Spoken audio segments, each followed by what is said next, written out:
समझ रहा हूँ कई लोग आरोप लगा रहे हैं, कुछ लोग बिना किसी जानकारी के लिए भी अंदाज से भी कई बातें बोल रहे हैं। सब लोगों को ये समझना होगा कि ये जो चयन की प्रक्रिया है, इसमें हम लोग जो परीक्षा फल निकाले हैं वो सशर्त है, कंडीशनल है। ये हमारे चयन की प्रक्रिया का एक पार्ट है कि हम पहले मेरिट लिस्ट के हिसाब से अपना रिजल्ट निकालें जो कंडीशनल है, और इसके बाद ये डॉक्यूमेंट वेरिफिकेशन होगा जो कि चल रहा है। लोगों की ये शिकायत जैसे सुनने में आ रही है कि बहुत से फर्जी भी इसमें सम्मिलित हो गए हैं, तो इसी को तो बाहर करने के लिए डीवी चल रहा है। हम भी तो यही चाहते हैं कि जो फर्जी हैं वो बाहर हो जाएं, और इसीलिए वो डीवी चल रहा है। और डीवी के दौरान जो लोग गलत पाए जाएंगे वो उछड़ जाएंगे। हमारा काम ये था कि जो भी लोग अभ्यर्थी ने जो दावा किया, उस दावा के आधार पर हमने एक मेधा सूची बनाया। अब उस मेधा सूची के आधार पर उसका दावा कितना सही है कितना गलत है, इसकी ही जांच अब चल रही है। स्वाभाविक है कि जो सही पाए जाएंगे उनका योगदान स्वीकृत हो जाएगा, जो नहीं सही पाए जाएंगे उनका नहीं योगदान स्वीकृत होगा। तो अब इस पर अगर किसी को कोई विवाद है, कहना है, कुछ शिकायतें जैसे आ रही हैं कि गलत सर्टिफिकेट होने के बावजूद भी, जैसे बीएड का सर्टिफिकेट होने के बावजूद भी प्राथमिक में आ गया, तो लोगों को ये नहीं भूलना चाहिए कि जो करीब 10,000 लोग ऐसे भी थे अभ्यर्थी जिन्होंने बीएड और डिप्लोमा दोनों कर रखा है। अब अगर किसी ने अगर गलत तरीके से अगर दावा कर दिया कि वो हमारा जो है बीएड है, डिप्लोमा है हम, और डिप्लोमा का सर्टिफिकेट उसका नहीं है, तो वो बाहर हो जाएगा। तो स्वाभाविक है कि ऐसे मामले जो होंगे वो छटेंगे। और सर, इसमें जो कई सारे सवाल हैं, पहले भी उसमें था कि डॉक्यूमेंट वेरिफिकेशन पहले हो जाए, फिर और भी जगह यही होता है कि जब एग्ज़ाम हो जाते हैं नियुक्ति से पहले एक बार वेरिफिकेशन होता है, और काउंसलिंग और ये सब चीज़ें अभी चल भी रही हैं। तो आखिर समस्या इतने बड़े पैमाने पर किस तरीके से छात्रों का जो, देखिए, आप लोगों को स्मरण होगा कि 9th-10th का और 11th-12th का हमने डॉक्यूमेंट वेरिफिकेशन प्रारंभ कराया था, और ये भी स्मरण होगा कि उस समय शिक्षा विभाग के पदाधिकारी किसी और कारण से उसमें सम्मिलित नहीं हो पाए थे। जो हमारे डॉक्यूमेंट वेरिफिकेशन का जो एक्यूरेसी है वो उससे प्रभावित हुआ था। उस समय आपको स्मरण होगा कि कई ऐसे अभ्यर्थियों अपने बात बोले कि उनका पार्शियली वेरीफाइड माना गया, क्योंकि जबकि उनके पास सभी दस्तावेज थे। तो क्योंकि डॉक्यूमेंट वेरिफिकेशन बहुत ज़्यादा एक्यूरेट नहीं हो पाया था, फिर भी हम लोगों ने कई मामले को, जैसे उस समय लगभग 16,000 अभ्यर्थी जो थे वो एब्सेंट थे। 500 अभ्यर्थी ऐसे थे जिनका कि डॉक्यूमेंट असत्यापित हुआ, मतलब कि वेरीफाइड नहीं हुआ, गलत पाया गया। ऐसे जो भी मामले थे उनको हम लोगों ने यहाँ पर चेक किया, अपने पोर्टल से अपने आवेदन जो उन्होंने जमा किया था उसके साथ जो दस्तावेज जमा किया था उसको चेक किया।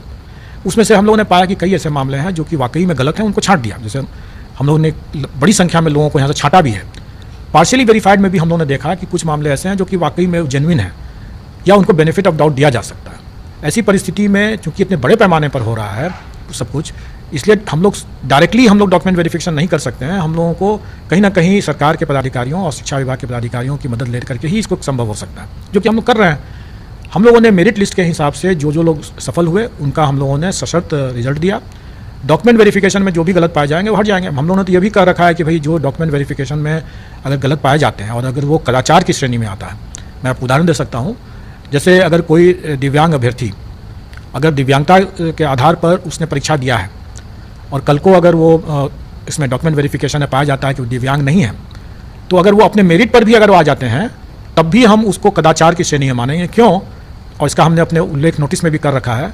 ऐसा इसलिए कि दिव्यांगता के कारण से उसे परीक्षा में करीब 40 मिनट एक्स्ट्रा मिला था, प्रति घंटा 20 मिनट एक्स्ट्रा मिलता है। तो उसने तो 40 मिनट एक्स्ट्रा मिल करके तब इसने वो मेरिट हासिल किया है, तो स्वाभाविक है कि उसने गलत किया है वो, तो उसको कदाचार की श्रेणी माना जाएगा। और वैसे केस में उसको न केवल इस परीक्षा से बाहर किया जाएगा बल्कि आगामी परीक्षाओं से भी वंचित किया जाएगा। इसी तरह से अगर कोई अभ्यर्थी अगर गलत दावा करके अगर अपना देते हैं और बोलते हैं कि हमने तो डिप्लोमा कर रखा है और डॉक्यूमेंट वेरिफिकेशन में अगर वो डिप्लोमा नहीं मिलते हैं, तो डॉक्यूमेंट वेरिफिकेशन में बाहर किए जाते हैं और उनको गलत बयानी के लेकर हम लोग उन पर कार्रवाई भी कर सकते हैं।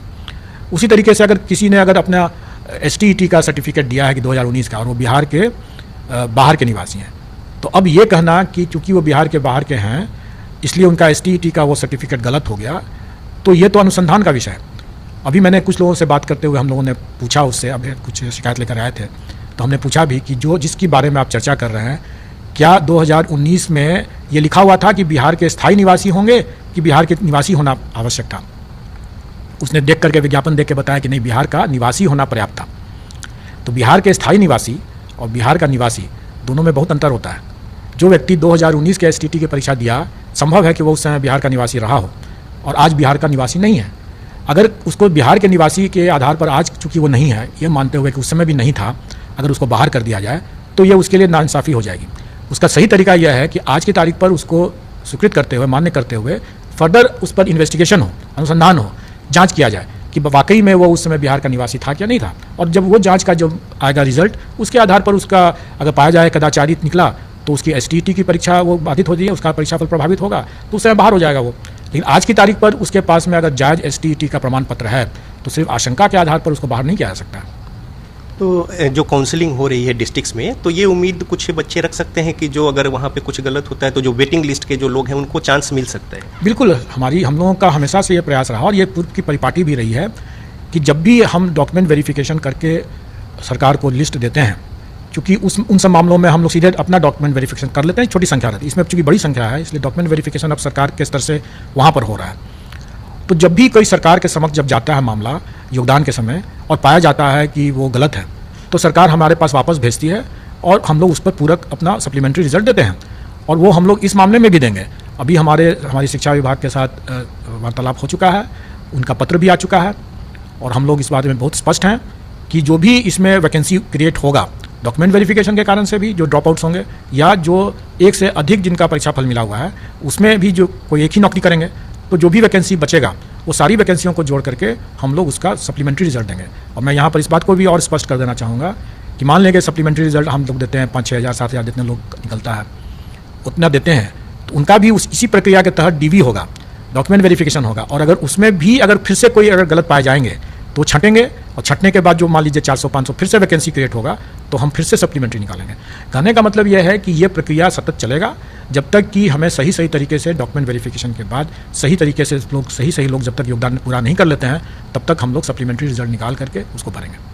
एक छोटी सी और बातें हैं, जो कंप्यूटर साइंस के जो परिणाम थे उसमें कुछ जो देरी हुई थी, इसको लेकर जो अभ्यर्थी थे उनके मन में कई सवाल था। जब परिणाम आ गया तब वो कई सवाल खड़ा कर रहे हैं और कुछ लोग अभी बीपीएससी के गेट के बाहर भी कुछ लोग हैं, बच्चे जो हैं वो अपनी बातों को लेकर या प्रदर्शन या तमाम बातें, तो वैसे बच्चों को थोड़ा जो भ्रांतियाँ हैं या फिर उनके मन में जो शंका है उसको थोड़ा अपनी ओर से दूर कर दें। एक तो कुछ लोग आए थे मेरे समक्ष और मैंने उनको क्लियर भी कर दिया और आप अभी देखेंगे कि बाहर में अब कोई अभ्यर्थी नहीं है, उनकी शंकाओं का समाधान हमने कर दिया। फिर भी आपके चैनल के माध्यम से मैं बताना चाहूँगा कि जो भी शंकाएं हैं सिर्फ इसी कारण से है कि अगर फर्जी का चयन नहीं होता तो उनका चयन हो सकता था, क्योंकि वो मेरिट में शायद नीचे है, थोड़ी से नीचे है और उनका संभव था कि हो सकता था और यही आशंका थी। तो वो चाहते हैं कि फर्जी अभ्यर्थी जो चयन हो गए हैं उनको बाहर कर दिया जाए, तो वही तो हम कर रहे हैं। आखिर डॉक्यूमेंट वेरिफिकेशन का प्रोसेस भी तो इसीलिए है ना कि जो फर्जी जो कर चुके हैं, जिन्होंने जो दावा किया, हम उस दावा के आधार पर हम लोगों ने किया और उसका मेरिट लिस्ट बनाया और अब हम उसका सेकंड फेज में उसका डॉक्यूमेंट वेरिफिकेशन चल रहा है। जो फर्जी होंगे बाहर हो जाएंगे और जब बाहर होंगे तो जो वैकेंसी होगा हम भरेंगे उसको पूरक से। के कंप्यूटर साइंस में खुलासा हुआ है, अयोग्य अभ्यर्थी चयन के बाद ट्रेनिंग ले रहे हैं। नालंदा की सपना कुमारी के पास भी डिग्री नहीं है, अभ्यर्थी के पास एसटीईटी की डिग्री नहीं है, फिर भी उन्हें चयनित कर लिया गया और इसके बाद से उनकी ट्रेनिंग भी शुरू हो गई है। तो ये बड़ा खुलासा न्यूज 18 करने जा रहा है। शिक्षक बहाली को लेकर एक बड़ा खुलासा हुआ है। न्यूज 18 ने एक और बड़ा खुलासा किया है जिसमें आप बता दें उच्च माध्यमिक के कंप्यूटर साइंस में ये खुलासा हुआ है। बताया जा रहा है कि अयोग्य अभ्यर्थी चयन के बाद ट्रेनिंग ले रहे हैं, जिसमें नालंदा की सपना कुमारी का नाम सामने आ रहा है, जिनके पास डिग्री नहीं है, एसटीईटी की डिग्री सपना के पास नहीं है।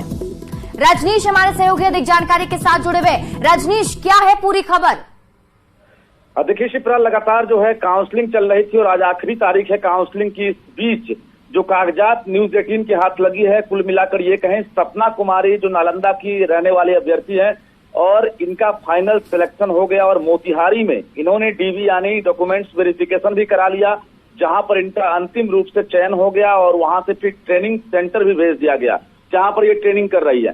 सबसे हैरानी की बात यह है कि कंप्यूटर साइंस यानी उच्च माध्यमिक की कंप्यूटर साइंस की अभ्यर्थी है, जिनकी उम्र जो है 2001 में जो है इनका डेट ऑफ बर्थ है, यानी उम्र जो है 2019 में एस्टेट के मुताबिक 21 साल की नहीं थी। इससे साफ शक पैदा हो रहा था कि जब ये एस्टेट पास नहीं है तो क्वालिफिकेशन कहां से इनके पास आएगा। अब सवाल यह है कि बीपीएससी ने जो वेरिफिकेशन कराया था उस वेरिफिकेशन में भी ये साफ हो गया था कि इनके पास एस्टेट की डिग्री नहीं है। उसके बाद भी सपना कुमारी का रिजल्ट बीपीएससी ने जारी कर दिया। रिजल्ट जारी करने के बाद सपना मोतिहारी चली गई पूर्वी चंपारण काउंसलिंग के लिए और इधर कल बीपीएससी ने अयोग्य अभ्यर्थियों की सूची जारी कर दी। यानी 500 से ज्यादा जो कंप्यूटर साइंस के अयोग्य अभ्यर्थी हैं मेरिट लिस्ट वाले, उनकी सूची बीपीएससी ने जारी की, जिसमें भी सपना का नाम है। और समझ सकते हैं कि सपना का अंतिम रूप से चयन हो गया। एक तरफ जहां आयोग की सूची में इसका नाम है, दूसरी तरफ जो है इसका एक तरह से फाइनल सिलेक्शन हो रहा है। सबसे बड़ी बात है, जो बिहार विद्यालय परीक्षा समिति है जिसने एस्टेट को कंडक्ट कराया था 2019 में, और एस्टेट 2019 में ये नियम था कि 2019 तक में जिनकी उम्र 21 साल नहीं है वो एस्टेट का फॉर्म नहीं भर सकते हैं। भला सपना ने ये दुस्साहस कर लिया कि 2001 में इनका जन्म हुआ और ये एक तरह से शिक्षक बहाली में अप्लाई कर दी और उसके बाद इनका चयन हो गया। कुल मिलाकर जो है शिक्षक बहाली प्रक्रिया लगातार चल रही है, लेकिन न्यूज 18 एक के बाद एक खुलासा कर रहा है। अब मोतिहारी डीईओ पर डिपेंड करता है कि आखिर न्यूज चलने के बाद वो होल्ड करते हैं या फिर इसका अंतिम रूप से चयन हो जाता है और ये शिक्षक बन जाती है। जी चलिए, आप इस पूरी खबर पर नजर बनाए रखिए। बहुत बहुत शुक्रिया तमाम जानकारी के लिए रजनीश।